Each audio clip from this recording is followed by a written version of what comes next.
Bonjour à tous, bonjour à toutes, j'espère que vous allez tous et toutes bien. On se retrouve aujourd'hui pour parler du The Amazing Spider-Man, voilà, scénarisé par Straczynski, tout simplement c'est écrit là-dessus, et dessiné par John Romita Jr.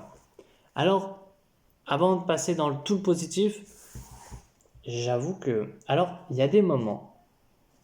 j'avoue qu'il y a des moments où le dessin est très joli. Mais il y a des moments où j'avoue que le dessin est moche. J'ai du mal, je pense, avec les dessins de Romita Junior, en fait, tout simplement. Alors, faut avouer que euh, c'est bien fait, il n'y a pas de souci là-dessus. Il y a des moments, voilà, ok, il n'y a pas de souci, tu vois. Et je crois que j'ai déjà vu en feu et à faire du Spider-Man. Mais il y a des moments, par exemple, enfin, je sais pas, c'est. Voilà, par exemple, ça.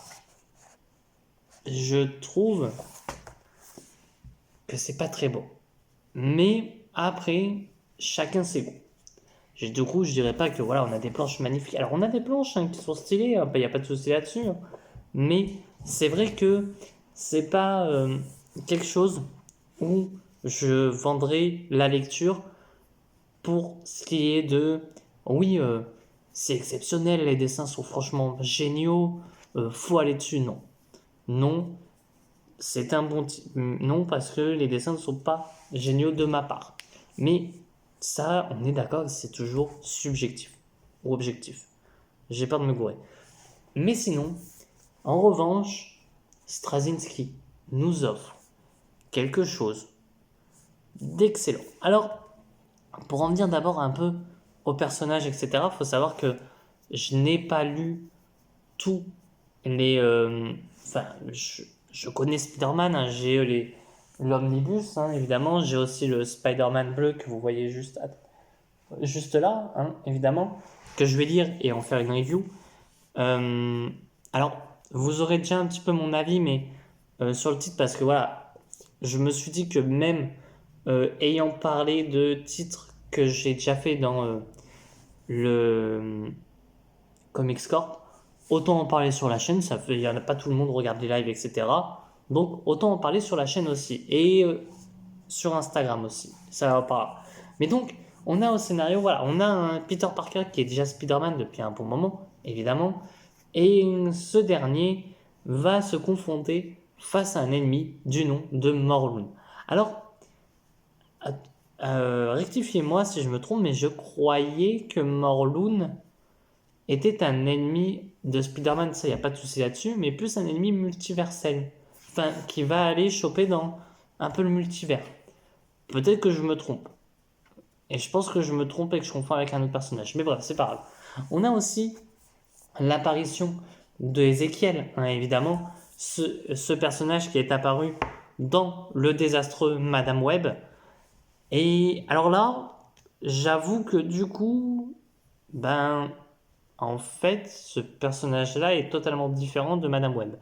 Et je l'aime particulièrement, ce personnage, du coup. Alors, c'est pas non plus le personnage qui a vendu énormément, hein, enfin, qui te dit, purée, j'ai envie de le connaître, hein, évidemment que non.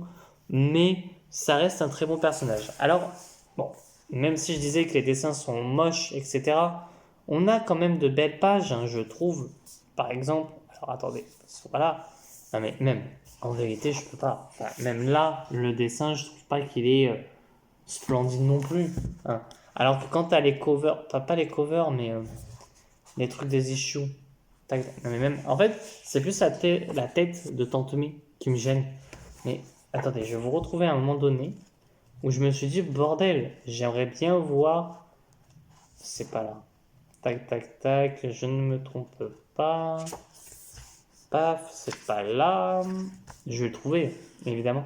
Alors, aussi, de quoi ça nous. On a la toute première fois où Tante May va découvrir tout simplement que Peter Parker et Spider-Man.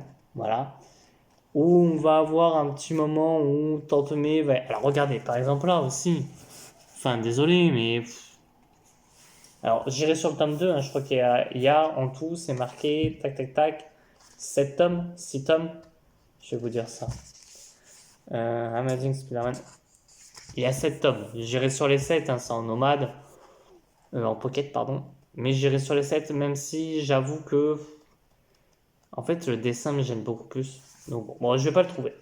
On a aussi, dans ce récit, euh, le fameux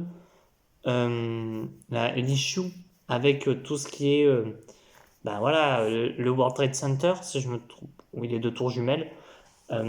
Et alors, faut savoir que, alors voilà, là sur le coup, je vais pas trop en parler parce que voilà, c'est plus un récit. Voilà, bon, c'était pas la page que je voulais vous montrer, mais j'aimerais tellement que ça soit ce dessinateur un jour sur un Spider-Man, Carré Andrews, sur un Spider-Man avec ça. Alors, on a aussi le truc du World Trade Center, voilà, avec tous les héros qui vont débarquer, voilà, pour aider un peu la population. C'est ça qui est cool, franchement. Euh, Ah non, alors, ah oui, non. Oui, c'est ça. 11 septembre 2001. J'allais dire une connerie, je crois. Mais voilà, et là, par contre, je trouve que Romita Junior s'en sort bien sur ce dessin. Tu vois, t'as même les méchants, etc. Et en fait, il y a un truc qui j'aurais préféré que dans ce titre, enfin dans cet issue, à ce moment-là, il n'y ait aucun, je dis bien aucun dialogue. Alors, on a des bulles de pensée de Spider-Man, ça me gêne pas, parce que voilà, c'est ce qu'il pense à ce moment-là. Et j'aurais aimé comme quoi, durant tout le truc, on n'ait aucune bulle de pensée. Comme on a, en fait, c'est peut-être après qui est dommage, c'est que juste après, on a. Alors, s'il vous plaît, alors, je pose la question, c'est pas Marie-Jane, mais c'est qui ce perso? Vraiment. Alors, peut-être que c'est moi, parce que voilà, je connais pas non plus Spider-Man. Alors, c'est une bonne porte d'entrée. Je dirais pas oui, je dirais pas non. Voilà, c'est une bonne porte d'entrée. On peut dire. C'est un bon récit.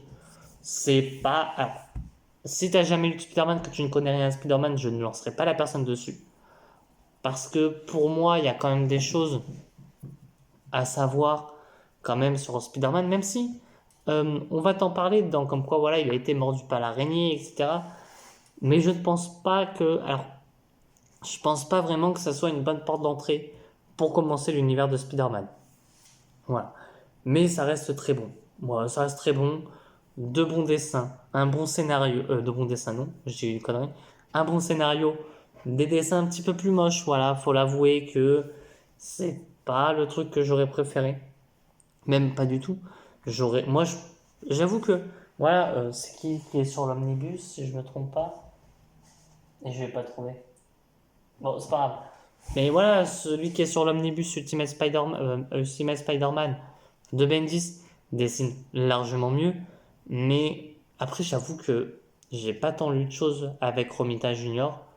Mais je trouve que son style de dessin ne va pas du tout euh, avec avec Spider-Man. Tout simplement. Là, même là, tu vois, on dirait. Alors, c'est pas méchant, mais on dirait qu'il a de la poitrine, ce Spider-Man. Tu vois, enfin, vraiment. Alors, il y a un truc qui m'a fait rire aussi parce que, en fait, ce qu'il faut pas oublier, c'est que Peter Parker, dès qu'il se fait mordre par l'araignée, en fait, beaucoup oublient. Et ça, je pense que même des fois les auteurs l'oublient, mais c'est que Spider-Man a une force colossale.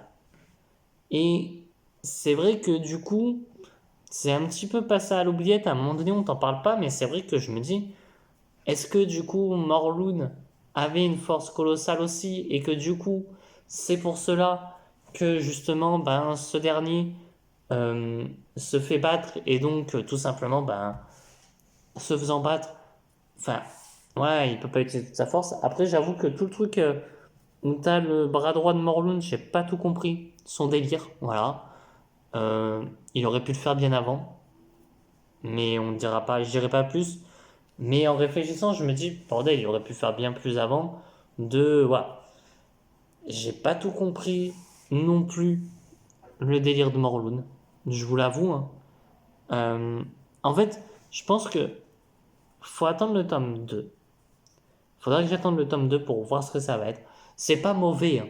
Mais c'est vrai que du coup, je me dis, qu'est-ce que ça racontait en fait C'est parti d'un point A à un point B, mais j'ai l'impression que le statu quo est toujours pareil. À part que du coup, c'est. Et ça, c'est cool parce que je me posais la question où c'était. C'est dans ce récit-là qu'on a un Peter Parker qui devient tout simplement. Comment ça s'appelle Professeur, voilà. Et qui va aider une jeune fille et tout.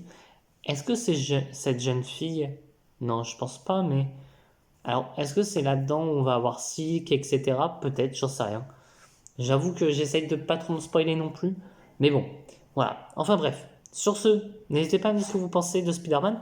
N'hésitez pas à me dire quelle lecture. Alors, j'ai l'Ultimate Spider-Man et de Bentis Spider-Man bleu, mais n'hésitez pas à me dire quelle lecture aussi pour Spider-Man je pourrais lire. Voilà. Voilà, il n'y a pas de souci là-dessus. Dis-moi ce que vous avez pensé du The Amazing Spider-Man. Voilà, tout simplement. Et moi, je vous dis à très bientôt. À très vite pour de prochaines vidéos. Allez, ciao tout le monde.